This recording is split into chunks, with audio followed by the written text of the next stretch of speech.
Welcome to the Magic and Miracles podcast, where we share and explore profound stories that bring science and spiritual together in the most illuminating and unexpected ways. A miracle is defined as something outside the realm of what you believe is possible for you. These stories will lift and enlighten, showing you that anything is possible. I am your host, Nicole Majik. Join me as we dive into real-life extraordinary stories that will captivate your curiosity, shift your mindset, and bring healing to your soul. From real-life angels to the strange and paranormal, get ready to embark on a new, inspiring journey with each episode that prove magic and miracles happen every day.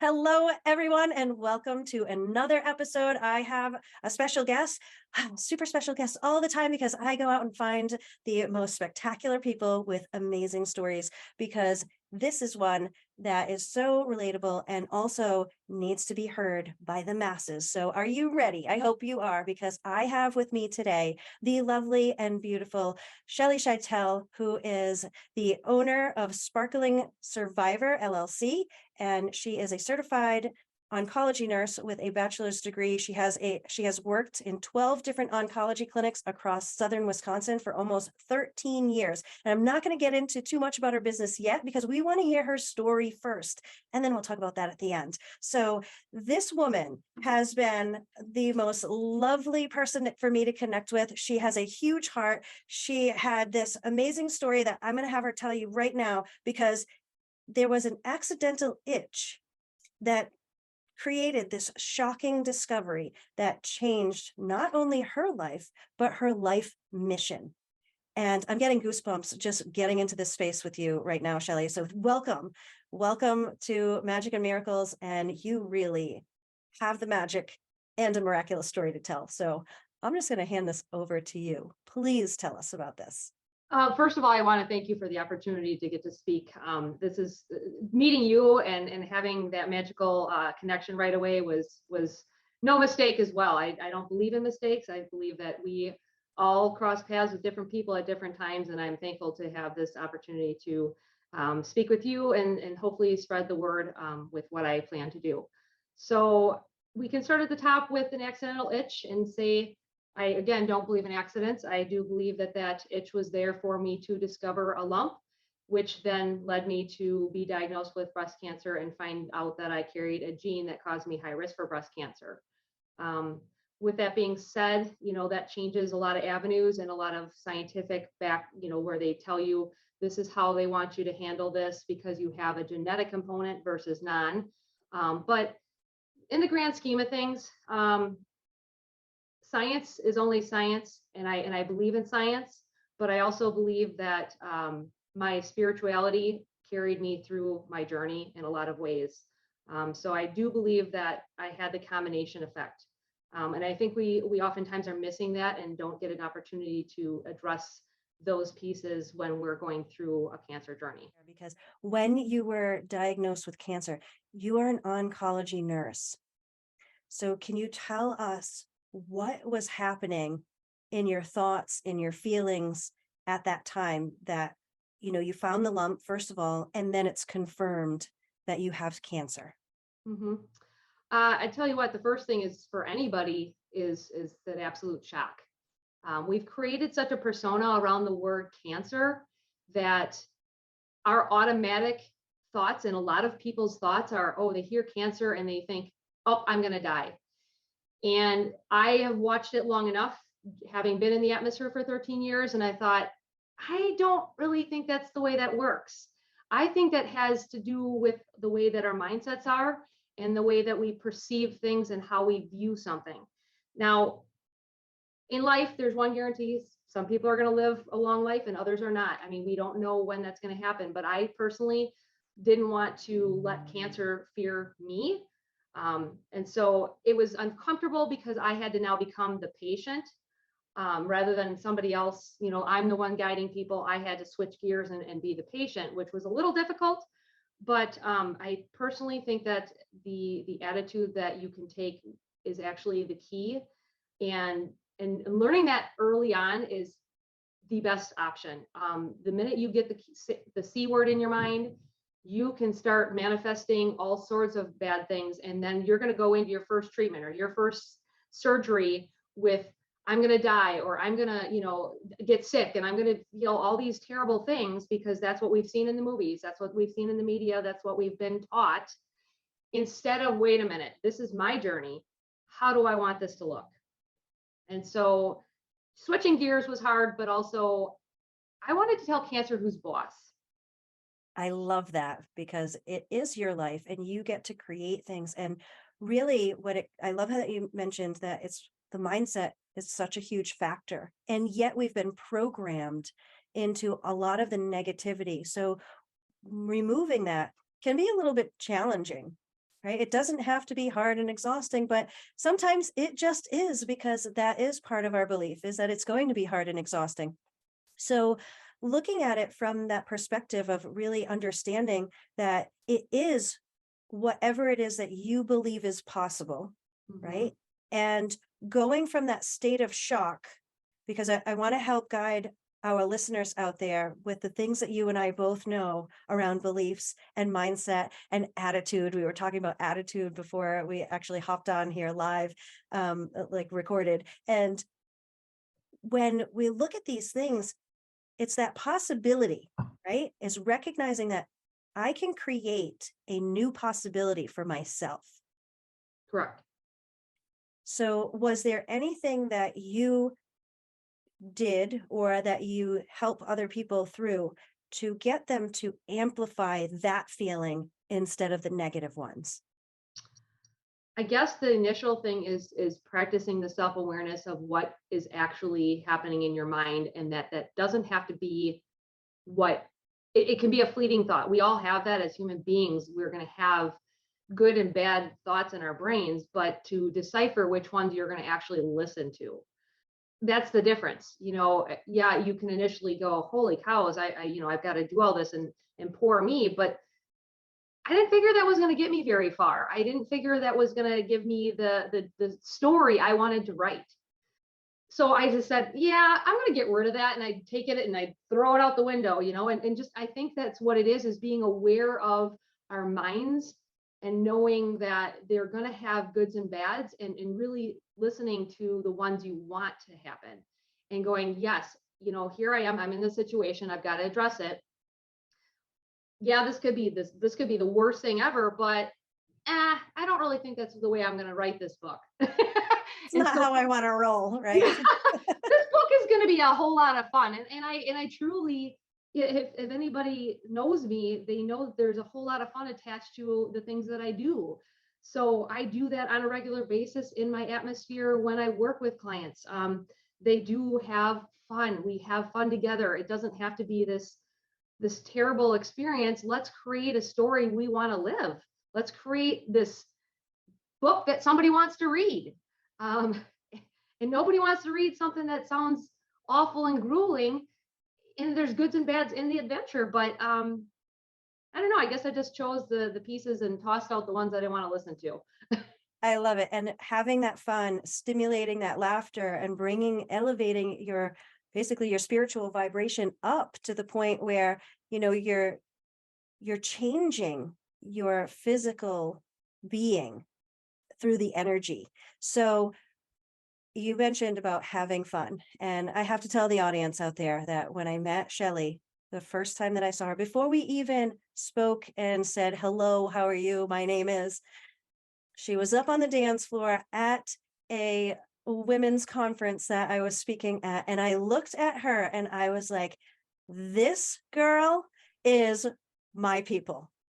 And I just knew we were going to connect. For some reason, I was just like, she's fun, she's lively, full of energy. And, we don't know each other's stories until we get to know each other. And so there's an importance in that factor of having fun, no matter what is going on in your life, who you are, and just being and creating the support system. Because as you were speaking, I just kept thinking, mention the support system, because it's super important that whoever your support system is actually supporting positivity in your life. and not Absolutely. sharing in the woe is me or oh my God or you can't leave me kind of attitude.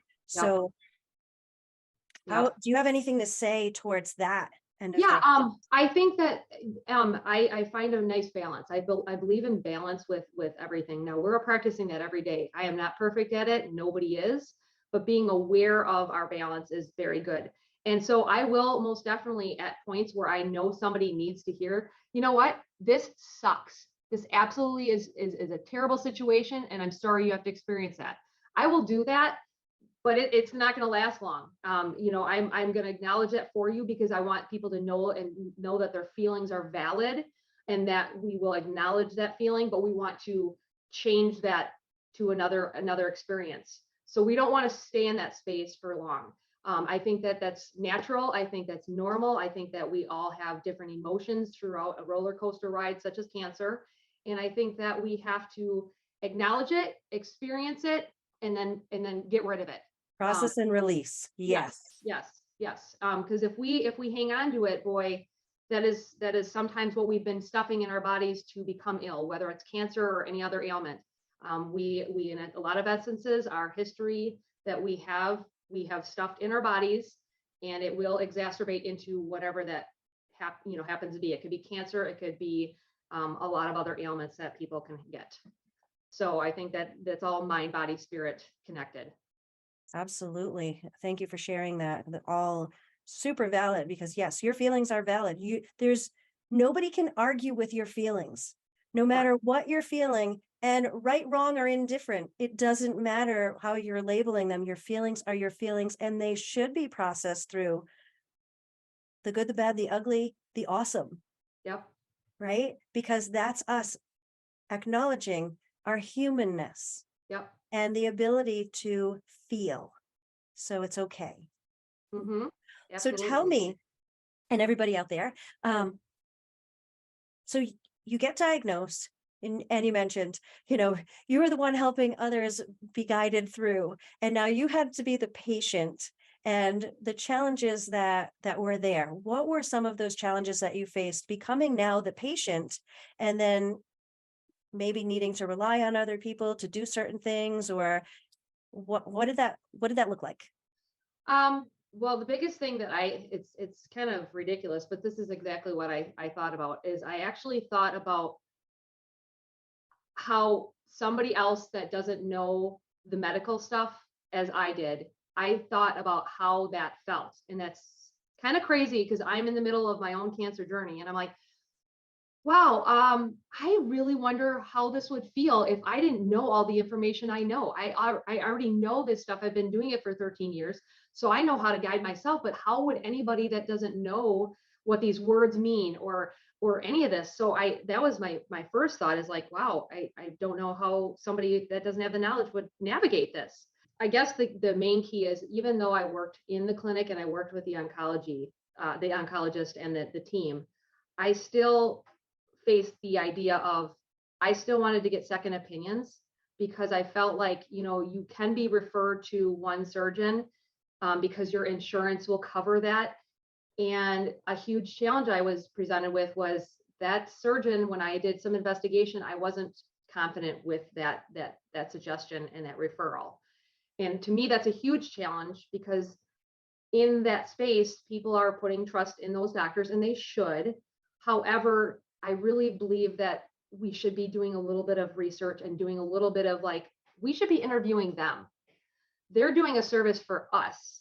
And we oftentimes look at them like they're going to fix and heal us, but they're human just like we are. And I really think that they also need to be, interviewed and you feel comfortable and confident with who you're working with because sometimes that's not the right fit for you just because insurance says go to this doctor. So I had to do some of my own investigation and I found a different surgeon that I felt was a better fit for me.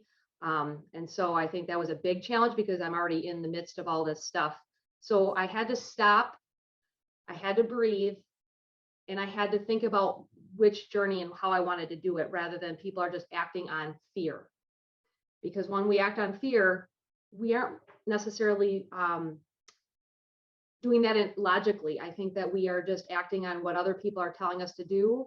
and we're not setting back to actually do what's best for us in that situation and that journey. And sometimes that's not getting surgery. Sometimes that's not getting chemo. Sometimes that's not doing anything medical.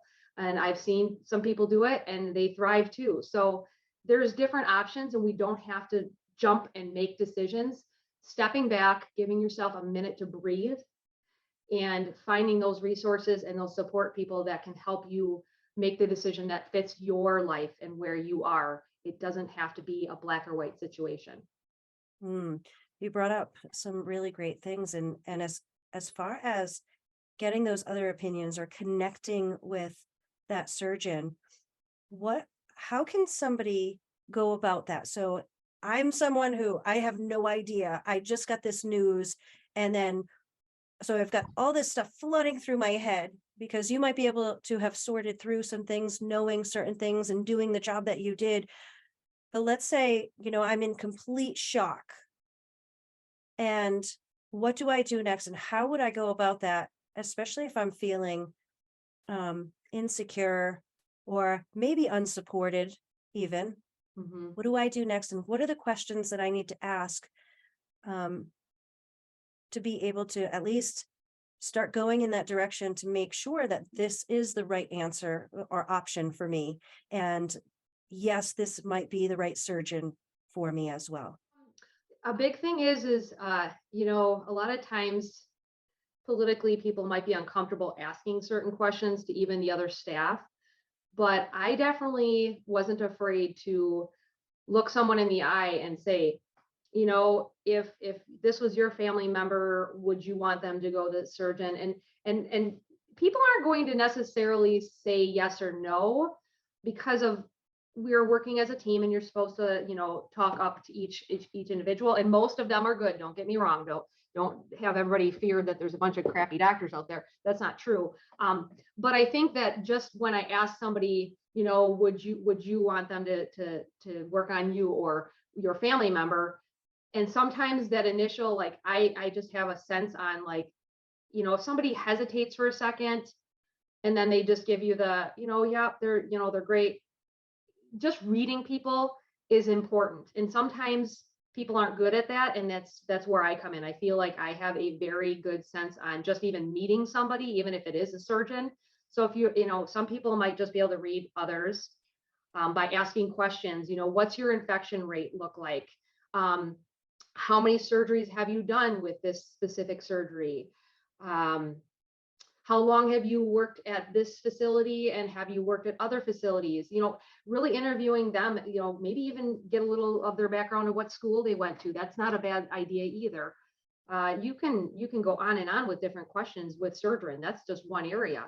Then you could go into other questions with your oncology staff. So it just depends on which scenario you're looking at, and that's very individualized with each person as well. Yeah, and I think that's really important. And thank you for those questions that people can at least ask to break the ice and see. Because yes, going back to your statement about it's not that there's a whole bunch of crappy doctors out there. It's more of your comfort level with your life in their hands, basically, right? Your comfort level with them as a surgeon and a person, because if you don't feel comfortable because of somebody's personality, even, it's Correct. just going to amplify fears within you and anxiety about getting it done. Whereas if you had the same level of expertise in two different doctors, and one has this very special, like, comforting bedside manner Correct. that you need to move forward, versus somebody who's just like, yep, we're going to get it, we're going to rip that stuff right out of you, we're going to get rid of it, and you're going to be tip top shape on your way. That might not sound so good to somebody Right. else, and it might sound perfect to somebody else. Right. Right. Right. So Just listening to your intuition and being aware of what you're comfortable. You're absolutely right. Whatever you're comfortable with, because I've had too many people just be like, well, I'm just listening to the doctor. I said, yeah, but if you don't feel like you're connecting, that's not the space you should be in. You spend a little bit of time finding that person that feels better to you. And there's a reason your intuition is telling you that. And I think we oftentimes don't have time to pay attention to that intuitive voice during that, because we are acting on fear itself, or we're just like, well, this is what I got to do because insurance covers it type of thing. But there's different options. Yeah.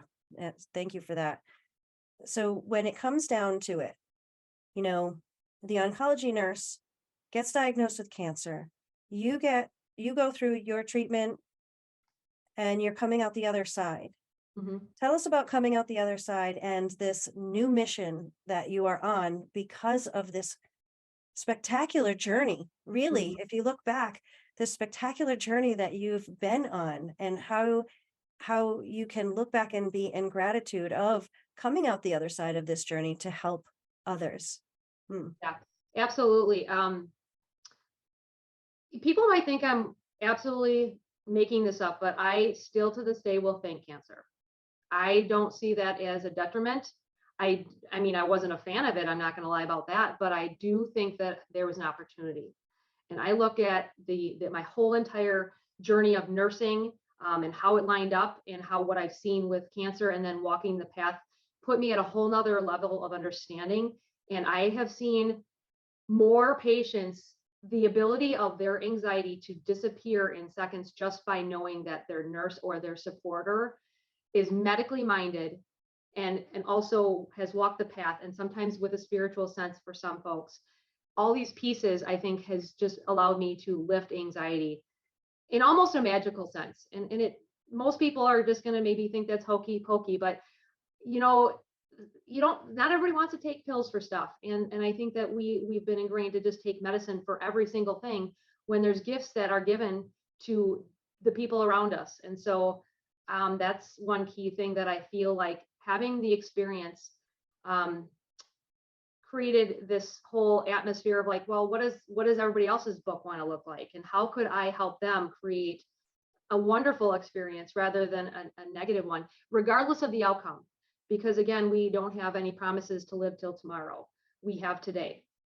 Whether we have a cancer diagnosis or not, each one of us has today. And what do we want this page to look like? And I really want to help people make a beautiful story. And whatever that looks like, because we're all individual, we're all unique, and we all have stories that our chapters are before us, today that are a little different. And so I just want to really, I grew that awareness that I wanted to create a beautiful experience regardless of the outcome. We've all known people who have had and beat cancer, and others who didn't make it through that battle on this lifetime, right? And there's something very special about, regardless of the outcome, like you said, there's something that's very presencing about that space and being able to live in the present moment. Mhm. Even if it is for a short period of time, there's something very magical about living in the present. And when we get into these spaces where most people don't live their lives presently at all, Mhm. hardly ever, Right. maybe a few minutes in a day, possibly. And that's crazy to me. Mhm. And yet we live in this subconscious state of being. And when we are presenced, there's so much magic that happens. And when we can presence without the fears, the miracles, right? Absolutely. Fear is a big driving force, and fear was connected to cancer a long time ago, a long time ago. And that is probably one of the key things that we haven't figured out how to treat that. And so that is a big feat to be able to look fear in the face and tell it where to go, because it'll daunt you, and it can change your whole entire journey. And you can't change the outcomes a lot of times just by existing. You have to consciously make an effort each day to practice how you want it to look and what you want to do with it. Yeah. So when it comes down to it, and there's so much that it feels like people get overloaded with all the things that they need to do, regardless Correct. of if they need to do it or not.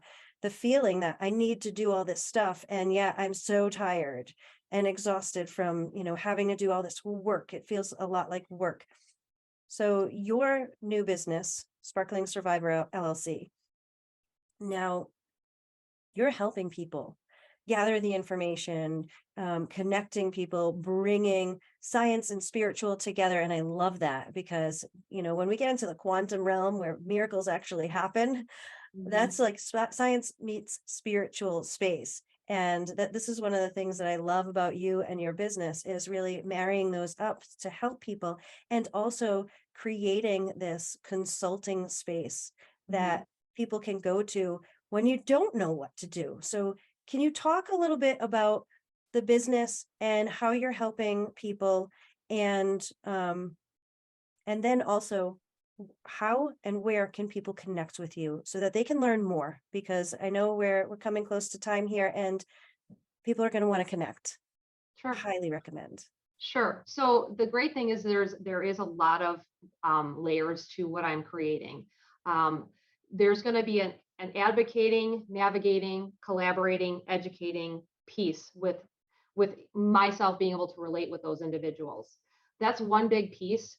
But then I'm also working with a great group of people that I feel like have huge values to help along with what I'm creating. And that has to do with nutrition because nutrition is a big key for so many ailments. It's not just cancer. Almost every ailment that's out there is something that we could be helping preventatively help people not even get those things, but also if we're in the situation, how do we change some of our lifestyle choices? So we have a nutritionist on board for our package deal. I believe in yoga meditation. I got introduced to that 5 years ago when I was diagnosed, and it is life changing. It teaches you how to connect your body, mind, and spirit, and it also really creates this good mindfulness practice. And I realized they called it practice for a reason because none of us are perfect. Each day we wake up, we have to practice. And meditation, most people are like, oh, I can't do that. Well, you know why we can't do that is because we can't sit with ourselves long enough in peace. So it takes practice, and sometimes it's uncomfortable. It's uncomfortable because we are sitting there with ourselves, and all these different little thoughts come into our brains, and we are like, wow, it's just me in here. And that is uncomfortable. But I guarantee you, if we can practice some meditative things, it changes so much. So I have yoga meditation right now. And I also have a fabulous lady that I think has hit the nail on the head when it comes to looking at somebody's mind and how she can map out somebody's thoughts and how it all goes down to core beliefs and the things that we have been taught just from childhood and from our experiences and how that all plays a role in our behaviors now. So I've created a team, but I have bigger things coming. I'm working with hoping to get equine therapy, pet therapy. I believe in dogs. I believe in horses. I think there's so many peaceful things about those animals, but then also bringing in massage, acupuncture, Reiki, all these different pieces. Or just, I've got a photographer that's willing to take pictures of a woman who maybe doesn't feel so beautiful after she's been through a cancer diagnosis and has lost her hair, her eyebrows, her eyelashes, and sometimes her breasts. So there's bigger things up and coming. It's all a process that I would love to see evolve, and I can't wait to see who might even be interested in joining forces with me. So this isn't just about me. This is about who can we help and who wants to come together to make a difference. And that's the goal. And you can find me at www.sparklingsurvivorllc.com. That has all my contact information, email, phone. I'm found on Facebook, Instagram, and LinkedIn. And I do a little bit of Twitter. So but mostly just reaching out to me, and I'd love to meet. I'm willing to meet with anybody to have a conversation to see if we fit. I don't want to charge somebody for finding that we're not a good fit for each other, and that's silliness. So I'm hoping that the right people will come my way, and we can help each other. I love that. And I love what you do. And I love your mission, your vision, everything. Super excited for this, for you and for the people that need you because it's definitely needed out there. And you're pioneering a new space. I'm So excited. I feel this is going to take off because of the need that is out there. So everything's going to be in that description, the links and all of that stuff. So you can connect with Shelley and see if it's a good fit, whether you need the services or you feel called to connect to amplify and elevate what she is doing. So there's always room for more. Come on in. And thank you again, Shelley, for being with us today and getting that message out and telling your story, because it's so important for everyone to see that there is another side. You do have options and you get to create those options too. So if you need a little help from our friend Shell, go right ahead and reach out. Thank you everybody for joining us today. We look forward to hearing about what you liked about this in the comments, and we'll see you soon. I love you all. Bye everyone. Bye. Thank you for joining us for the Magic and Miracles podcast, where everyday folks like you share their life-changing stories. The world wants to hear your extraordinary story, so is it about time you tell it? You might just end up being someone else's miracle waiting to happen. If you would like to be a guest on the show, please submit your application for consideration. If you would like to nominate a guest or submit a personal story to be read on the show, please contact us via email. In the meantime, enjoy the journey. You never know when you will experience a miracle that will change your life forever, or if you will become someone else's real-life angel. Goodbye for now, and see you on the next episode of Magic and Miracles, the podcast with wings.